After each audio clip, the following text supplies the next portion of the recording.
Alors, nous allons parler maintenant, voilà, de sécurité. De sécurité avec deux acteurs que nous sommes vraiment très heureux de recevoir, qui sont dans des domaines d'action très différents mais complémentaires, à des niveaux. Alors, vous préciserez mes paroles si je me trompe dans la terminologie, dans la chaîne pénale. Donc voilà le terme qui me semble être le bon, dans le déroulement de la chaîne pénale, où Jean-Christophe Le Toquin intervient pour une association, j'en parlerai assez, mais Madame Souvira, vous êtes au cœur du réacteur, si j'ose dire, parce que vous êtes au ministère de l'Intérieur.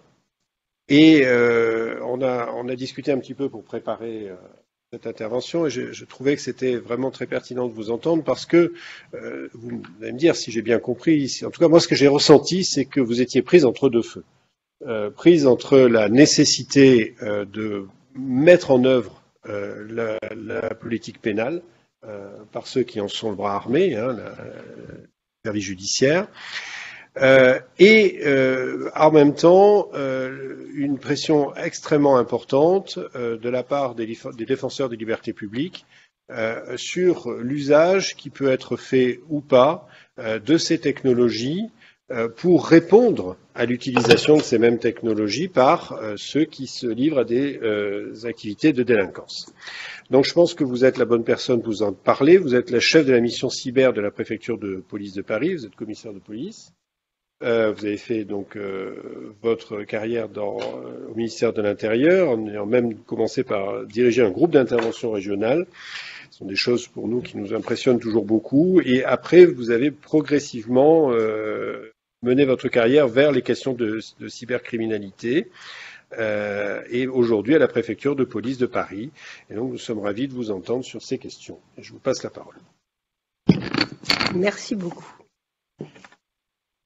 Et merci de m'accueillir à Cyberlex. Il y avait longtemps que je n'étais pas revenue, mais bon, le temps manque. Alors peut-être un mot d'abord, je vois que le titre est parfaitement ce qu'il faut, c'est la nécessaire adaptation des méthodes d'enquête et des moyens. Donc je suis à moitié aveugle, je vois pas assez bien. Des moyens techniques à la disposition des services de police pour leur permettre de lutter contre l'usage croissant du numérique par les délinquants. Bon. Heureusement qu'il y avait par les délinquants, parce que l'usage croissant du numérique, nous ne sommes pas tous des délinquants. Et en fait, quand on a parlé, j'ai trouvé que la technique peut tout. Mais dans la foulée, je dis, elle ne peut pas tout se permettre. Il a largement parlé d'éthique tout à l'heure, Pierre, je ne sais jamais, Guy Pierre, ou notre ami Guy. Et notre difficulté, c'est que eh bien, les industriels développent toujours mieux, toujours plus. Et que, bien sûr, on a envie d'utiliser leur technologie. Mais on sait parfaitement qu'on ne peut pas toutes les employer comme ça. Et il a fallu que nous-mêmes, on redresse un petit peu le tir parfois, pour leur dire que la Cour de cassation n'allait pas se laisser faire comme ça. Et effectivement, c'est nous qui avions eu raison, mais il faut parfois se bagarrer, c'est à noter, contre les industriels. Alors, la technique peut tout, mais pas tout se permettre. Et ce, en dépit des évolutions du monde. Mais quelles sont les évolutions du monde? Bon, les évolutions du monde, c'est surtout la possibilité, la démocratisation de la technique accessible aux hackers, et les violences. On parlait tout à l'heure de la discrimination, la haine raciale sur les réseaux. Enfin, c'est les manipulations des élections. C'est bientôt eh bien, la difficulté des métavers dans lesquels on va se projeter, vivre une autre vie un petit peu comme la Second Life d'il y a quelques années. Et finalement, là-dedans, les forces de sécurité, elles vont subir. Elles vont subir.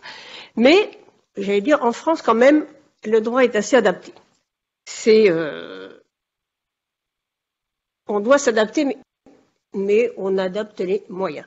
Mais qu'est-ce qui n'évolue pas dans le monde? C'est le besoin de sûreté publique, la prévention des infractions pénales. Et face à ces évolutions-là, eh bien, on doit garantir les objectifs constitutionnels toujours. Et donc, qu'est-ce qu'on fait? On utilise des technologies qui maintenant sont largement rentrées dans le code de procédure pénale, puisqu'il a fallu faire un petit peu de précision, même si la loi doit être générale, suffisamment générale. En tous les cas, en procédure pénale, elle n'est pas tant que ça. Donc, pourquoi on va utiliser ces techniques d'enquête? Eh bien, pour administrer la preuve. Et pourquoi on doit administrer la preuve? C'est parce qu'il y a des victimes. Donc, tout un chacun ici conviendra qu'il faut qu'on ait les moyens d'identifier les auteurs quand vous en êtes les victimes. Et ces moyens-là, effectivement, eh bien, il y a beaucoup de possibilités aujourd'hui, comme il y a beaucoup de possibilités d'infraction. Mais ces moyens, ils sont particulièrement encadrés. Déjà, je viens de vous dire qu'ils étaient dans le code de procédure pénale. On ne reviendra pas sur tout ce qu'on a le droit de faire, alors les plus simples constatations, perquisitions, réquisitions. Ensuite, si on passe aux des techniques un petit peu plus intrusives, l'enquête sous pseudonyme, la géolocalisation, mais tout ça, c'est encadré par des autorisations, par des garanties, des habilitations, des formations de fonctionnaires. Ils peuvent même, ces fonctionnaires, par exemple, aller, sans créer l'infraction, provoquer à la preuve dans les réseaux, dans le darknet, on va dire, pour participer à des infractions déjà en cours et pour identifier les auteurs. Bon. Jusque-là, tout ça vous paraît normal. Normalement, ça devrait vous paraître normal. Bon, je sais que ça ne l'est pas pour certains, mais j'insiste qu'elles sont vraiment encadrées par le droit et que cet équilibre qu'on a entre la recherche de la sécurité publique et la défense des libertés individuelles, c'est une recherche constante et il n'y a pas de, on va dire, de priorité. Ça va être au cas par cas. Et s'il doit y avoir une priorité, je vous renvoie au texte à la CESDH de 1950 et son article 8, qui, dans son paragraphe 2, insiste, enfin je vais même vous le lire parce que ce sera plus simple pour moi, il ne peut y avoir ingérence d'une autorité publique dans l'exercice de ce droit, donc le droit au respect de la vie privée et familiale, du domicile et de la correspondance, que pour autant que cette ingérence est prévue par la loi, on vient de le dire, le code de procédure pénale, et qu'elle constitue une mesure dans une société démocratique nécessaire à la sécurité nationale, la sûreté publique, au bien-être économique du pays, à la défense de l'ordre et à la prévention des infractions pénales. On y est, à la protection de la santé ou de la morale, rappelez-vous le pass sanitaire, ou à la protection des droits et libertés d'autrui. Donc la protection des droits et libertés d'autrui, c'est aussi trouver votre infracteur, si je peux dire. Donc voilà un petit peu comment se pose le problème et finalement, nous on achète des matériels qu'on a le droit d'acheter. Par exemple, si on achète un matériel pour déverrouiller les téléphones portables dont on ne connaît pas le code, ce sont des matériels qui sont soumis à des autorisations et déjà pour être vendus en France et pour être achetés aussi par l'administration. Et ensuite, ils sont dans des pièces sécurisées, les personnes doivent être habilitées, elles s'authentifient. Enfin bon, j'en rajoute, on passe plus de temps dans l'administratif, c'est bien le problème d'ailleurs des policiers aujourd'hui, plus de temps à ça qu'à extraire les données dont on a besoin justement pour apporter des éléments de preuve. Parce que ces éléments de preuve, si on les apporte, on les fournit au procureur de la République qui va les transformer en charge et puis ensuite il saisira ou pas le tribunal pour pouvoir faire décider par un juge du siège de la sentence, lequel va accueillir la preuve dans son intime conviction s'il découvre qu'elle a bien été loyale, proportionnée, nécessaire et soumise au contradictoire. Donc tout ça, c'est un cadre juridique très important et je dois dire que j'ai un petit peu de mal parfois à voir comment on pourrait aller au-delà de ce contrôle que tout à l'heure, de ce principe de Spiderman.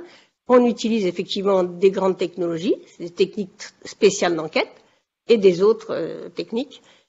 Et en même temps, on en a la responsabilité, c'est des autorisations, je ne vais pas tout repasser en revue, mais c'est très très contrôlé.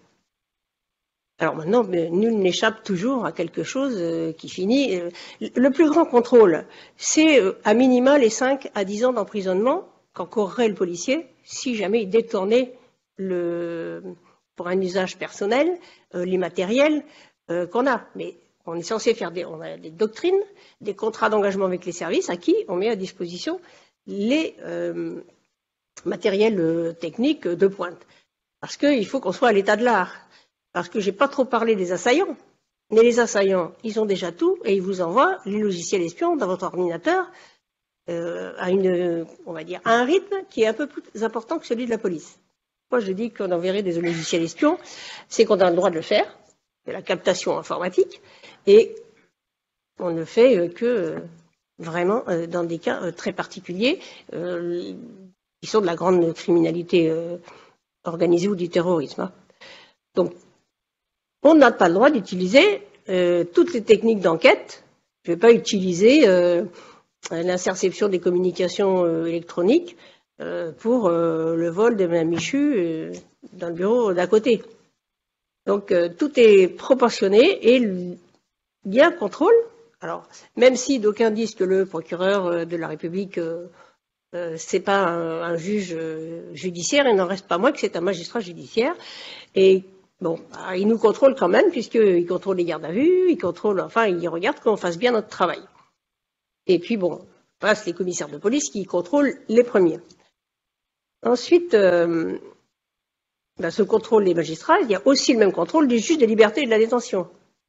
Le procureur va, par exemple, si on veut délivrer une réquisition ou mettre en œuvre une technique spéciale d'enquête, on va lui adresser un rapport. Le procureur va faire une requête au juge des libertés et de la détention pour obtenir ce qu'on a demandé ou ne pas l'obtenir. Ça peut arriver que, dans le temps, on pouvait avoir la géolocalisation motu proprio. On n'avait pas besoin d'autorisation. Aujourd'hui, on a besoin d'autorisation. Petite histoire. Il y a quelques années, on demande l'autorisation. C'était un petit peu, je crois que ça doit être de 2013, ce texte.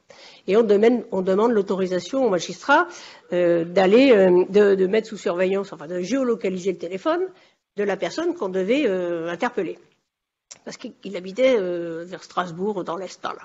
Et donc, cette personne, on n'avait pas idée de ce qu'elle faisait. Et puis, nous, on était à Paris, on n'allait quand même pas aller voir et revenir. Donc, nous, on dit, est-ce qu'on peut géolocaliser pour savoir où il était? Et le procureur dit, non, vous n'aurez pas l'autorisation, mais par contre, on va y aller ensemble. Donc, on a emmené le procureur, on est arrivé, et évidemment, le gars était à Megève. Donc, résultat des courses, l'autorisation, ça a coûté beaucoup d'argent à la collectivité et du temps à mes fonctionnaires.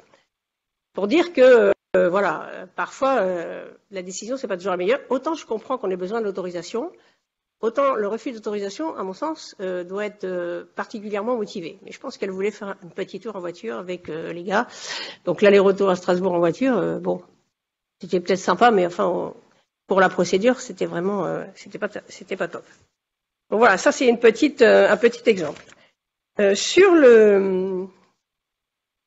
les nouveaux, on va dire, ce qu'on réclamerait. Alors moi, je reste un peu dans le judiciaire, mais bien sûr, c'est pour l'ordre public qui est aussi mentionné dans la Convention des droits de l'homme, donc du Conseil de l'Europe.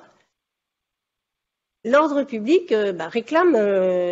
On a des vidéos, tout un parc interconnecté de vidéoprotection, que ce soit avec la RATP, la SNCF ou la police ou la ville. Et donc, ce parc, ça sert à voir. Alors, il n'est pas aussi touffu qu'à Londres, c'est certain. Et donc, il n'y en a pas tout le temps des caméras, et donc ça ne marche pas à tous les coups. Mais vous vous faites arracher votre collier en or dans la rue, avec un peu de chance, il y a une caméra et on verra qui, et on pourra suivre à la caméra et interpeller les gars. Parce qu'après, ils vont dans le métro, et puis on... Donc là, vous êtes contents. Il y en a qui ne sont pas contents qu'on fasse ça. Je ne les citerai pas, mais je les appelle les extrémistes de la liberté individuelle. Ils se reconnaîtront. Mais voilà, la difficulté, c'est ça. Parce qu'on doit s'adapter, on doit rendre le service public, Et en même temps, on nous dit oh, la police, vous êtes drôlement intrusif. Et puis, on n'y peut rien, nous aussi. On ne travaillerait pas s'il n'y avait pas de plaignants. Donc là, si vous allez sur Twitter, bon, je les dénonce quand même, vous allez à Quadrature, la Quadrature, et vous allez voir qu'ils font des campagnes pour déposer une plainte collective contre la technopolice. Et puis, ils recueillent des avis des gens sur un forum pour que les gens expliquent en quoi la technopolice leur a été nuisible. Donc ben voilà, on en est là, mais c'est assez frais, hein. Il y a 15 jours, donc on verra ce que ça va donner.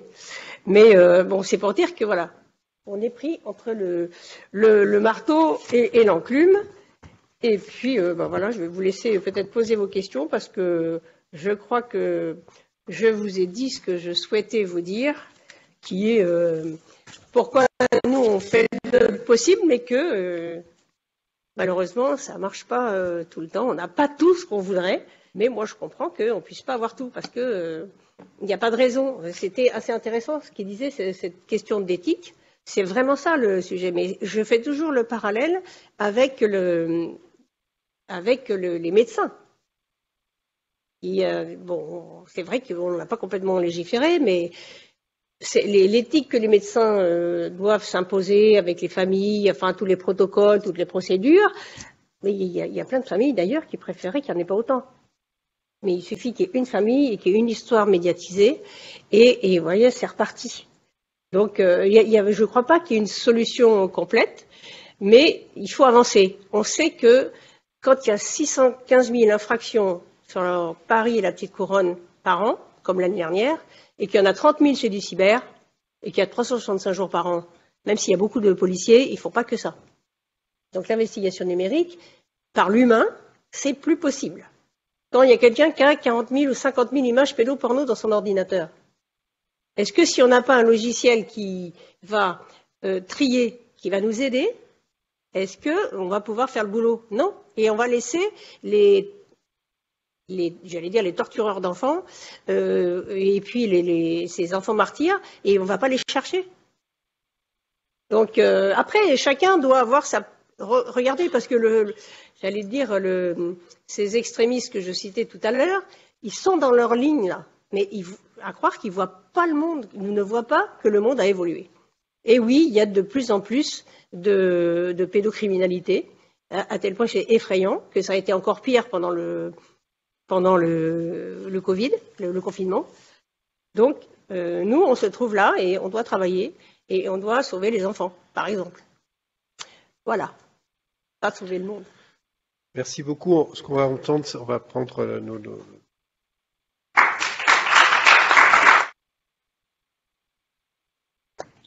On va écouter le deuxième intervenant et je vous propose qu'on pose des questions globalement à la fin. J'en ai moi aussi. Mais en tout cas, merci beaucoup pour ces explications. Et puis, bon, voilà, on était heureux de vous avoir parce qu'effectivement, vous avez on n'est pas ici devant les médias, on est dans une conférence qui est ouverte à tous, mais qui n'est pas publique au sens strict du terme, puisqu'on ne diffuse pas, etc. Mais néanmoins, je pense qu'il faut que tout le monde ait une tribune et que ceux qui sont dans l'usage des technologies confrontés à tout ce que vous avez décrit, je ne vais pas reprendre, soient aussi entendus. Après, il y a effectivement toute la question, peut-être on aura l'occasion d'y revenir tout à l'heure, de la parole de la police qui passe généralement par les syndicats, qui est dans une démarche politique, sont dans une démarche politique, etc., et qui est encore un autre problème pour vous faire entendre. Alors, je vais passer la parole à Jean-Christophe Le Toquin,